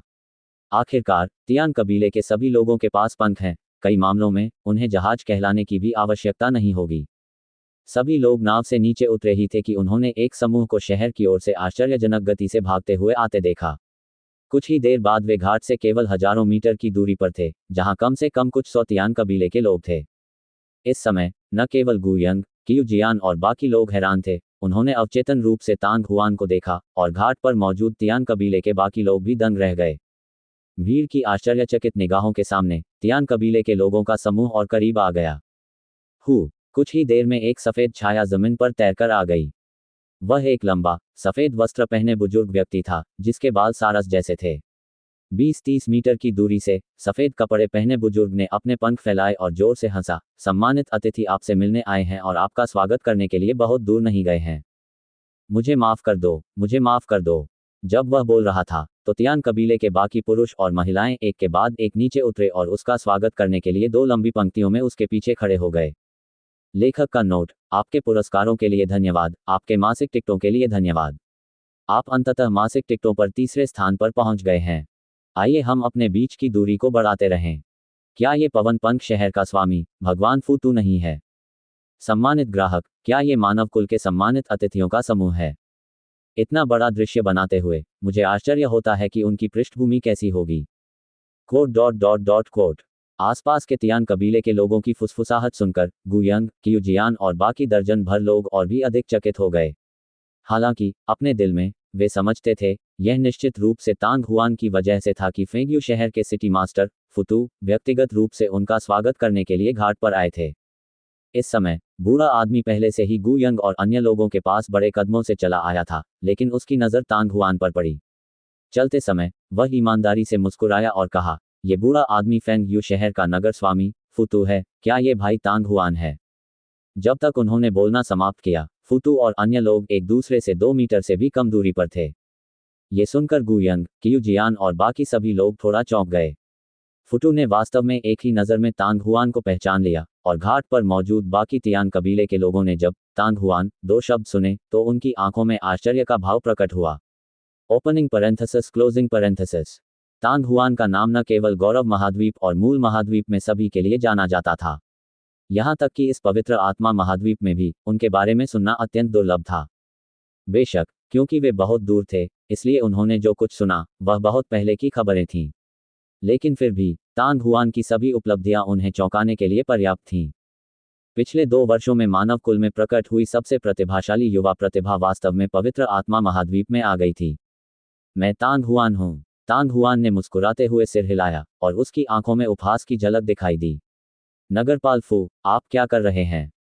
फूतू जोर से हंसा और क्षमा मांगते हुए बोला, भाई तांग हुआन, नीचे वाले लोग अज्ञानी और अनुभवहीन हैं, उनका ज्ञान उथला है। इस बूढ़े आदमी ने पहले ही उन्हें बेरहमी से फटकार लगाई थी। मुझे उम्मीद है कि भाई तांग हुआन मुझे माफ कर देंगे। पवित्र आत्मा महाद्वीप, भाई तांग हुआन, जहां भी आप चाहें जा सकते हैं। जहां तक इस दिव्य पंख चिन्ह का प्रश्न है, मैं भाई तांग हुआन से इसे वापस लेने के लिए कहता हूं, इस बारे में आपका क्या विचार है? कोट। जैसे ही उसने ये बात कही, फूतू ने अपनी छाती से एक हरा पंख निकाला। एक दिव्य पंख आदेश। इन 3 रूनों को सुनने के बाद गुयंग, कियू जियान और अन्य लोग कुछ क्षण के लिए स्तब्ध रह गए, फिर वे तुरंत ही अचंभित रह गए। दिव्य पंख आदेश, वह बूढ़े आदमी का दिव्य पंख टोकन है। कोट। क्या ये सचमुच ईश्वरीय आदेश है? मैंने ये पहली बार देखा है। कोट। ऐसा कहा जाता है कि जिस व्यक्ति के पास दिव्य पंख टोकन होता है, वह मेरे तियान कबीले का सबसे सम्मानित अतिथि होता है। नगर स्वामी के शब्दों के अनुसार दिव्य पंख टोकन वास्तव में तांग हुआन का है। भगवान के बूढ़े आदमी ने वास्तव में तांग हुआन पर अपनी नजरें गड़ा दी और उसे दिव्य पंख टोकन भी दिया। दिव्य पंख आदेश प्राप्त करने वाला अंतिम व्यक्ति मानव कुल का सम्माननीय पवित्र सम्राट प्रतीत होता है ना? कोट। कोट। तियान कबीले के लोग घबराकर चिल्ला उठे। गुयंग, कियू जियान और अन्य लोग सदमे से उबर गए और उनकी छाती में तीव्र लहरें उठने लगीं। यद्यपि उन्होंने पहले कभी दिव्य पंख आदेश नहीं देखा था, फिर भी इसका नाम उनके कानों में गड़गड़ाहट की तरह गूंज उठा।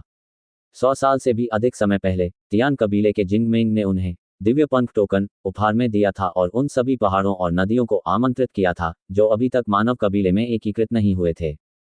एक पल में पहले से ही प्रसिद्ध पर्वत और नदी, जिनकी प्रतिष्ठा बेजोड़ थी, मानव कबीले के साथ एक हो गए। तथ्य यह है कि वह इतनी जल्दी मूल महाद्वीप से दानव कबीले को निष्कासित कर सकता था, इसका इसमें कुछ हाथ था। आध्यात्मिक भंडार। आखिरकार प्रतिष्ठा जितनी अधिक होगी, उतने ही अधिक विशेषज्ञ और जानकार आपके पीछे आएंगे। हालांकि पहाड़ों और नदियों के बाद, चाहे वह मानव कबीला हो या दानव कबीला, किसी को भी कभी भी दिव्य पंख टोकन नहीं मिला था, और वह दिव्य पंख टोकन धीरे धीरे एक किंवदंती बन गया था। लेकिन अप्रत्याशित रूप से 100 साल बाद तियान कबीले ने एक बार फिर दिव्य पंख टोकन भेजा था। इतना ही नहीं, लक्ष्य था तांग हुआन, जिसका नाम पिछले 2 वर्षों में काफी प्रसिद्ध हो गया था। गुयंग, कियू जियान और अन्य लोगों ने पहले ही अनुमान लगा लिया था कि तांग हुआन का हरा पंख असाधारण था, लेकिन उन्होंने यह उम्मीद नहीं की थी कि यह एक दिव्य पंख टोकन होगा। इसकी कोई जरूरत नहीं है। चूंकि तियान कबीले का नियम है कि अज्ञात प्राणियों को पवित्र आत्मा महाद्वीप में प्रवेश की अनुमति नहीं है, तो मैं जानबूझकर नियमों का उल्लंघन कैसे कर सकता हूं? तांग हुआन बिना पलक झपकाए हंस पड़ा, लेकिन उसके मन में उसे बहुत आश्चर्य हुआ। उन्होंने ओल्ड मैन तियानजी से दिव्य पंख आदेश का उल्लेख किया था, लेकिन उन्होंने इसे कभी भी अपने हरे पंख से नहीं जोड़ा था। उस समय लुओफू वर्ल्ड में जब किंगिंग ने उसे ये पंख उपहार में दिया था, तो उसने केवल इतना कहा था कि ये पवित्र आत्मा महाद्वीप में आने जाने का एक अपेक्षाकृत उच्च स्तर का मार्ग था। यद्यपि वह पवित्र आत्मा महाद्वीप में था, फिर भी किसी को भी उसके लिए चीजें कठिन बनाने या उसे रोकने की अनुमति नहीं थी। हालांकि उन्होंने ये नहीं कहा कि यह एक दिव्य पंख टोकन था। भाई तांग हुआन मजाक कर रहा है। फूतू ने सूखी हंसी हंसते हुए कहा, blue dragon spirit beasts board में दूसरे स्थान पर है, इसे एक अज्ञात प्रजाति कैसे माना जा सकता है? वह साला अंधा है, वह ब्लू ड्रैगन को भी नहीं पहचान सकता। ये वास्तव में घृणित है। भाई तांग हुआन को खुद को उसके समान स्तर तक गिराने की आवश्यकता नहीं है।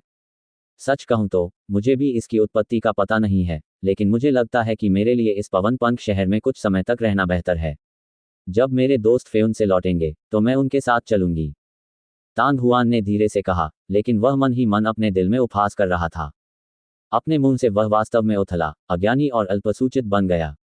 हालांकि वास्तव में यह बिल्कुल विपरीत था, क्योंकि ऐसा नहीं था कि वह व्यक्ति आध्यात्मिक जानवर ब्लू ड्रैगन को नहीं जानता था, लेकिन उसने जियाओ बुदियन की उत्पत्ति को पहचान लिया था। पलक झपकते ही तांग हुआन ने गु यंग और अन्य लोगों को देखा और हंसा। बड़े भाई गु यंग, बड़े भाई कियूजियान, चलो शहर के अंदर चलते हैं। इंतजार इंतजार। गु यंग और अन्य लोगों के जवाब का इंतजार किए बिना फुतू ने कड़वी मुस्कान के साथ तांग हुआन को रोक दिया जो जाने वाला था। फिर उसने अपना सिर घुमाया और चिल्लाया, चीमो, तुम्हारा ये बदमाश, यहाँ से निकल जाओ और भाई तांग हुआन से माफी मांगो। जब उसने बोलना समाप्त किया तो उसका चेहरा क्रोध से भर गया। हाँ, लाइन के अंत में दर्जनों मीटर दूर एक आकृति चमक उठी। ये वही पीले कपड़े वाला व्यक्ति था जिसने पहले गश्त के लिए टीम का नेतृत्व किया था। उसका चेहरा पीला पड़ गया था और आंखें घबराहट से भरी हुई थीं। फूतू के किनारे पहुंचने के बाद चिमो नाम का पीले कपड़े वाला आदमी तांग हुआन के सामने घुटनों के बल बैठ गया, जैसे कि उसने अपने माता पिता को खो दिया हो, और बहते आंसुओं के साथ कहा, भगवान तांग हुआन, ये सब मेरी गलती है, इसका मेरे चाचा से कोई लेना देना नहीं है। मुझे मास्टर के आध्यात्मिक जानवर की लालसा नहीं करनी चाहिए। तो नगर स्वामी फूतू इस मित्र का चाचा है। तांग हुआन अचानक मुस्कुराया और अंततः उसे समझ में आ गया कि चीमो नाम का ये लड़का बिना किसी डर के उसके आध्यात्मिक पशु को क्यों चाहता था। तो ये पता चला कि उसका फेंग यू के नगर स्वामी फूतू के साथ यह रिश्ता था। जब वह नाव पर था तो उसने पहले ही अनुमान लगा लिया था कि हरा पंख दिव्य पंख टोकन था। इसी कारण उनमें साहस था कि वे इसे वापस विंड फेदर सिटी में ले आएं और इसकी पुष्टि मांगें। बदमाश। चीमो की बातें सुनकर फूतू के चेहरे पर तुरंत ही बहुत बुरा भाव आ गया। वह एक कदम आगे बढ़ा और बेरहमी से उसकी ओर एक लात मारी। आहे! चीमो दर्द से चिल्लाया और उसे हवा में उछाल दिया गया। वह भारी ढंग से दर्जनों मीटर दूर फेंका गया और जब वह जमीन पर गिरा तो उसके मुंह से खून निकला। तुम्हारे इस बदमाश में सचमुच बहुत हिम्मत है। मैंने सोचा था कि तुम अज्ञानी और नासमझ हो और ब्लू ड्रैगन के बारे में ज्यादा नहीं जानते। मुझे उम्मीद नहीं थी कि तुम इतने दुस्साहसी होगे, तुम तो मरने के लायक हो। मेरे तियान कबीले में तुम्हारे जैसा कूड़ा कैसे हो सकता है। कोट। नगरपालक फूतू, भूल जाओ। ये देखकर कि फूतू तेजी से आगे बढ़ने वाला था, तांग हुआन ने हल्के से मुस्कुराकर उसे रोक दिया। शुरुआत में फूतू स्पष्ट रूप से उलझन में रहना चाहता था। ये देखकर कि वह आगे नहीं जा सकता, उसने चीमो को बुलाया। फिर सहानुभूति पाने के लिए उन दोनों ने मिलकर काम किया। हालांकि तांग हुआन के सामने फूतू ने यह दिखावा नहीं किया। वह लात अत्यंत क्रूर थी और स्कारलेट मो के आंतरिक अंगों को पहले ही भारी चोटें लग चुकी थीं। ये संभावना थी कि वे 2 से 3 महीने के भीतर ठीक नहीं हो पाएंगे। तांग हुआन ने हत्या के प्रयास को उजागर करने की योजना नहीं बनाई थी। अब चूंकि रेड इन को उसकी सजा मिल चुकी थी, इसलिए वह ज्यादा अहंकारी व्यवहार नहीं करना चाहता था। आखिरकार तियान कबीले के जिंग मेंग शायद पहले से ही म्यू यान की आत्मा पर लगे घावों का व्यक्तिगत रूप से इलाज कर रहे थे। भिक्षु के चेहरे की ओर देखे बिना ही वह तुरंत प्रहार झेलने में सक्षम हो गया। भाई तांग हुआन, आपकी उदारता के लिए धन्यवाद। हालांकि ये बदमाश बहुत दुस्साहसी है। भले ही भाई तांग हुआन को अब कोई परवाह न हो, लेकिन यह बूढ़ा आदमी उसे आसानी से नहीं छोड़ेगा। कोई आओ, पहले इस बदमाश को नीचे ले जाओ। ये बूढ़ा आदमी बाद में उससे निपट लेगा। कोट। जी श्रीमान। तुरंत 2 पुरुष तियान कबीले के लोग दौड़े और चीमो को दोनों तरफ से पकड़ लिया। फूतू ने नाक भान सिकोड़ी। जब उसने फिर से तांग हुआन की ओर देखा तो उसके चेहरे पर हल्की मुस्कान दिखाई दी। भाई तांग हुआन, आप दूर से यहाँ आए और कड़ी मेहनत की। ओह, यह सही है। और यह दिव्य पंख टोकन, कृपया इसे भी स्वीकार करें, भाई तांग हुआन। कोट। ऐसा कहते हुए फूतू ने एक बार फिर हरा पंख तांग हुआन को दे दिया। आपकी सद्भावना के लिए धन्यवाद, नगर गवर्नर। तांग हुआन ने दिव्य पंख टोकन प्राप्त किया और मुस्कुराते हुए कहा, मैं दिव्य पंख टोकन स्वीकार करता हूं। जहां तक भोज का सवाल है, इसकी कोई जरूरत नहीं है।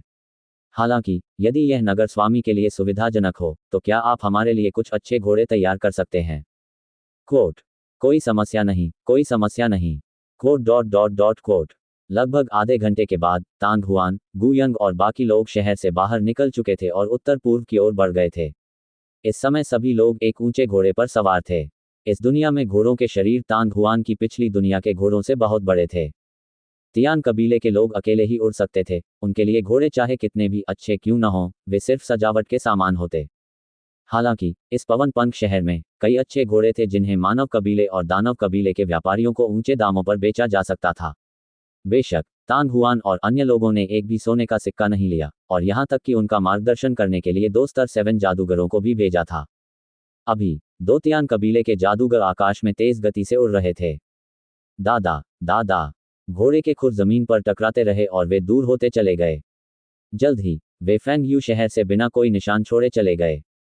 पवन पंख शहर पवित्र आत्मा महाद्वीप के दक्षिण पश्चिम कोने में था, लेकिन फेयुन शहर पवित्र आत्मा महाद्वीप के केंद्र में था। विंड फेदर सिटी से विंड क्लाउड सिटी तक का रास्ता मोड़ों से भरा था। इसके अलावा जितना आगे जाया जाता, चलना उतना ही कठिन होता जाता। विशेषकर शहर से दूर स्थित क्षेत्रों में ये व्यवहारिक रूप से छोटे छोटे रास्तों से भरा हुआ था। इन छोटे छोटे रास्तों को घोड़े पर सवार व्यापारियों ने रौंद डाला था। तियान कबीले के सभी लोग हवा में यात्रा कर रहे थे। पवित्र आत्मा महाद्वीप में हर जगह चौड़ी और आम सड़कें देखी जा सकती थीं, उनके लिए पवित्र आत्मा महाद्वीप में प्रकट होना व्यवहारिक रूप से असंभव था। हालांकि सौभाग्य से उनके पास 2 तियान कबीले के मार्गदर्शक थे, इसलिए उन्हें खो जाने की चिंता नहीं करनी पड़ी। समय उड़ गया और पलक झपकते ही लगभग आधा महीना बीत गया। सभी लोग, हमारे सामने पहाड़ के ऊपर हमारे तियान कबीले का पवित्र शहर क्लाउड सिटी है। तियान कबीले का एक मार्गदर्शक आसमान से नीचे उतरा। वह एक मध्यम आयु वर्ग का व्यक्ति था जिसका चेहरा चौकोर था। जैसे ही उन्होंने बोलना समाप्त किया, वे पुनः आकाश में 100 मीटर ऊपर चले गए तथा उनके चेहरे पर उत्साह का भाव प्रकट हो रहा था। हम अंततः यहाँ आ गए हैं। हा, तुम्हारे पिता की गांड पहले से ही दर्द कर रही है। अफवाह है कि क्लाउड स्काई सिटी दुनिया का सबसे जादुई शहर है। आज हम अंततः अपने क्षितिज को व्यापक बना सकते हैं। कोट। सभी लोग बहुत उत्साहित थे। रास्ते में सभी लोग खुले में ही रहे। केवल 3 दिनों में वे तियान कबीले के शहर में रहने लगे। अब जब वे अंततः अपने गंतव्य पर पहुंचने वाले थे, तो हर कोई उत्साहित होने से खुद को रोक नहीं सका। इसके अलावा उनमें से अधिकांश जिज्ञासु थे। यहाँ तक कि फ्लेमिंग फीनिक्स राजा भी अपनी अजीब अभिव्यक्ति प्रकट करने से खुद को नहीं रोक सका। मानव वंश अपनी राजसी और भव्य प्रकृति के लिए जाना जाता था, और रसातल शहर अपनी खड़ी और अजीब गतिविधियों के लिए जाना जाता था। जहाँ तक तियान कबीले के यूनचेंग शहर की बात है, तो जिसने भी इसे देखा है, वह इसका वर्णन करने के लिए रहस्यमय शब्द का प्रयोग करेगा, क्योंकि यूनचेंग शहर के बारे में कहा जाता था कि यह एक बड़े पेड़ पर स्थित है। बेशक मानव कबीले और दानव कबीले के अधिकांश लोगों ने इस शहर का नाम ही सुना था, लेकिन कभी भी इसके चमत्कारों को व्यक्तिगत रूप से नहीं देखा था। तांग हुआन, गुयंग, क्यूजियान और फ्लेमिंग फीनिक्स किन कोई अपवाद नहीं थे। पेड़ पर शहर, और उस पेड़ पर शहर। हर कोई कल्पना नहीं कर सकता था कि ऐसा शहर कैसे अस्तित्व में आ सकता है। 1 मीटर भी चौड़ी नहीं घुमावदार सड़क पर चलते हुए वे अपने घोड़ों पर सवार होकर एक के बाद 100 मीटर ऊंची पहाड़ी श्रृंखला तक पहुंचे। अचानक सबकी दृष्टि खुल गई। हालांकि अगले ही पल पर्वत श्रृंखला से सांसों की एक श्रृंखला सुनाई देने लगी। इस पर्वतमाला के पार एक अंतहीन जंगल था, और उस विशाल जंगल के बीच में एक अतुलनीय रूप से विशाल वृक्ष खड़ा था। पेड़ के तने पर, जो कई हजार मीटर ऊंचा था, कई मोटी शाखाएं थीं। शाखाओं पर भी अनगिनत शाखाएं थीं जो लगातार विभाजित और विस्तारित होती रहती थीं। वे एक दूसरे को एक विशाल छतरी की तरह पार कर रहे थे, जो आसपास के क्षेत्र के कम से कम 1 दर्जन मील तक फैली हुई थी। विशाल वृक्षों के बीच से अंदर बाहर आते जाते आकृतियां अपने पंख फड़फड़ा रही थीं। वहां बहुत हलचल भरा दृश्य था। कितना बड़ा पेड़ है! तांग हुआन की आंखों में अप्रत्याशित आश्चर्य चमक उठा। इस समय उसे अचानक पिछले जन्म में देखी गई एक फिल्म याद आ गई जिसका नाम था अवतार। पेंडोरा के ग्रह पर एक असाधारण रूप से बड़ा पेड़ भी था। उस समय जब वह फिल्म देख रहा था, तो तांग हुआन भी अपने दिल में बेहद हैरान था। हालांकि ये फिर भी एक फिल्म थी, और वह पेड़ भी विशेष कंप्यूटर कौशल का परिणाम था। इस समय इतना बड़ा वृक्ष उसके सामने जीवित रूप में प्रकट हुआ था, और यह बताने की आवश्यकता नहीं थी कि इस विशाल वृक्ष की तुलना में, जिसने पूरे तियान कबीले के पवित्र शहर को धारण किया था, उसके पिछले जीवन का वृक्ष दयनीय रूप से छोटा था। अमिश महिलाओं के बारे में कठोर सत्य जो आप कभी नहीं जानते थे। अध्याय 460 चरण 9 मार्शल सेंट। सभी लोग, ये हमारे तियान कबीले का पवित्र शहर है। पूरा शहर क्लाउड होली ट्री पर स्थित है। दोनों गाइड नीचे उतरे। वे पहले से ही तांग हुआन, गुयंग और अन्य लोगों को मुंह खोले उन्हें घूरते हुए देख चुके थे, लेकिन उनके चेहरे पर गर्व की झलक दिख रही थी। चमत्कार! ये सचमुच जादुई है। कोट। तस्क, ये पवित्र बादल वृक्ष कितना बड़ा है! मुझे डर है कि कुछ 100 लोगों को इसे एक साथ उठाना पड़ेगा। अरे, आज मैं अंततः तुम्हें जान गया। कोट। हर कोई अपने होश में आ गया, आश्चर्य से चिल्लाने लगा, और यहाँ तक कि जियो बुदियन भी इतना उत्साहित था कि वह तांग हुआन के कंधों पर ऊपर नीचे कूदने लगा, खुशी से नाचने लगा और उसके मुंह से बुदबुदाने वाली आवाजें निकल रही थीं। काफी देर बाद उन्होंने अपनी यात्रा जारी रखी। समय उड़ गया। सभी के दिलों में आघात कम नहीं हुआ, बल्कि इसके बजाय ये बढ़ गया, क्योंकि उनके और क्लाउड होली ट्री के बीच की दूरी कम हो गई। लगभग 10 मील चलने के बाद वे विशाल वृक्ष के किनारे पहुंचे। केवल अब तांग हुआन को एहसास हुआ कि गु यंग ने जो मेपल का पत्ता प्राप्त किया था वह वास्तव में ये पवित्र वृक्ष बादल वृक्ष का पत्ता था। बात सिर्फ इतनी थी कि उसे नहीं पता था कि तियान कबीले ने इसे कैसे संरक्षित किया था, लेकिन जब उसने इसे गु यंग को दिया तो यह अभी भी हरा था। बेशक 10 दिन से भी अधिक समय बाद पत्ता सूख चुका था और पीला पड़ चुका था। जंगल में उस विशाल वृक्ष के पास एक छोटी सी अस्तबल थी। सभी के उतर जाने के बाद तियान कबीले के एक युवक ने उन्हें अस्तबल में पहुंचाया, जबकि तांग हुआन, गुयंग और बाकी लोग तियान कबीले के 2 मार्गदर्शकों का अनुसरण करते हुए विशाल वृक्ष के नीचे पहुंचे। वह जितना आगे बढ़ता गया, शाखाएं उतनी ही मोटी होती गईं। शाखाओं की पत्तियों ने आकाश और सूर्य को ढक लिया था। सामान्य परिस्थितियों में प्रकाश निश्चित रूप से अत्यंत मंद होगा। हालांकि पवित्र वृक्ष की शाखाएं एक अजीब तरह के काई जैसे पौधे से ढकी हुई थीं। वह लगातार एक नर्म सफेद प्रकाश छोड़ रहा था। एक नज़र में ऐसा लग रहा था जैसे असंख्य बड़ी और छोटी लालटेनें हवा में लटकी हुई हैं, एक दूसरे को इस तरह काट रही हैं जैसे वे भ्रम हों, और इस अतुलनीय रूप से विशाल क्षेत्र को तब तक प्रकाशित कर रही हों जब तक कि वह दिन के समान चौड़ा न हो जाए। इस समय तियान कबीले के लोगों की आकृतियां किसी भी समय शाखाओं के बीच घूमती देखी जा सकती थीं। उनमें से कई तियान कबीले के बच्चे थे। वे सभी नंगे सीने थे और उनके पास छोटे पंखों की एक जोड़ी थी, जो शाखाओं के बीच खुशी से रेंग रहे थे। जियो बुदियन यह देखकर उत्साहित था। उसने भी अपने 3 जोड़े छोटे पंख फड़फड़ाए और उड़ गई। इस बार इसने तुरंत सभी तियान कबीले के बच्चों का ध्यान आकर्षित किया। पब फ्यूचर द्वारा विज्ञापन। कुछ ही देर बाद तांग हुआन और अन्य लोगों को 100 से अधिक छोटे बच्चों ने घेर लिया, जो लगातार बातें कर रहे थे। लगभग 5 किलोमीटर चलने के बाद तांग हुआन को अंततः तियान कबीले के घर दिखाई दिए। कुछ को मानव कबीले के लकड़ी के घरों के समान दिखने के लिए बनाया गया था, जबकि अन्य को शाखाओं के बीच पक्षियों के घोंसले की तरह बनाया गया था। कुछ तो ऐसे बनाए गए थे कि वे रतन से बने विशाल जाल जैसे दिखाई देते थे। काफी देर बाद तियान कबीले की एक गली सबकी नजरों में आई। वह एक विशाल वृक्ष की शाखा पर बैठा था जिसका व्यास कम से कम 10 मीटर था। लोग आते जाते रहे, चिल्लाते रहे, सौदेबाजी करते रहे। वहां बहुत शोर और हलचल थी।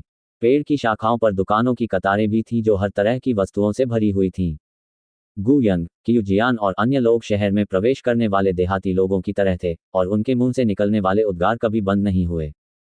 उनके आगमन पर तियान कबीले के लोग बिल्कुल भी आश्चर्यचकित नहीं हुए, लेकिन समय समय पर कोई न कोई उनके पास आकर पूछता था कि वे किस प्रकार का सामान लाए हैं। जाहिर तौर पर उन्हें मानव कबीले के व्यापारी मानते थे, लेकिन अंत में वे सभी निराश हो जाते थे। काफी देर के बाद समूह अंततः पांग शुओ के पेड़ के नीचे पहुंच गया। पवित्र वृक्ष को इतने नजदीक से देखकर सभी को जो आघात महसूस हुआ वह और भी तीव्र हो गया। ऐसी स्थिति में खड़े होकर ऊपर देखने पर उनके हृदय में जो आघात हुआ उसे शब्दों में वर्णित नहीं किया जा सकता था। इस क्षण लगभग सभी को ऐसा महसूस हुआ जैसे वे सागर में एक बूंद, नदी में रेत का एक कण हो। तुच्छता की भावना और प्रकृति के प्रति सम्मान की भावना सभी अनायास ही उनकी आत्माओं की गहराई से अंकुरित हो उठी। प्रकृति से निर्मित संसार की रचना सचमुच अद्भुत है। तांग हुआन ने अपने दिल में आह भरी। उसकी आत्मा से एक मजबूत धड़कन की अनुभूति आ रही थी, क्योंकि उसका पूरा व्यक्तित्व इस विचित्र दुनिया में विलीन हो गया था। तुरंत ही तांग हुआन के दानतयान के भीतर 5 रंगों वाली आध्यात्मिक गोलियां उन्मत्ततापूर्वक घूमने लगीं। उस क्षण में आत्मा की गोली का आत्मा सार एक पदार्थ में जम गया, और तुरंत बाद एक भयानक भव्य तरीके से तांग हुआन के शरीर से ज्वालामुखी की तरह विस्फोट हुआ। लहर के बाद लहर, एक पहाड़ जितना विशाल, समुद्र जितना विशाल। अचानक हुए शोर से सभी लोग जाग गए और बहुत डर गए।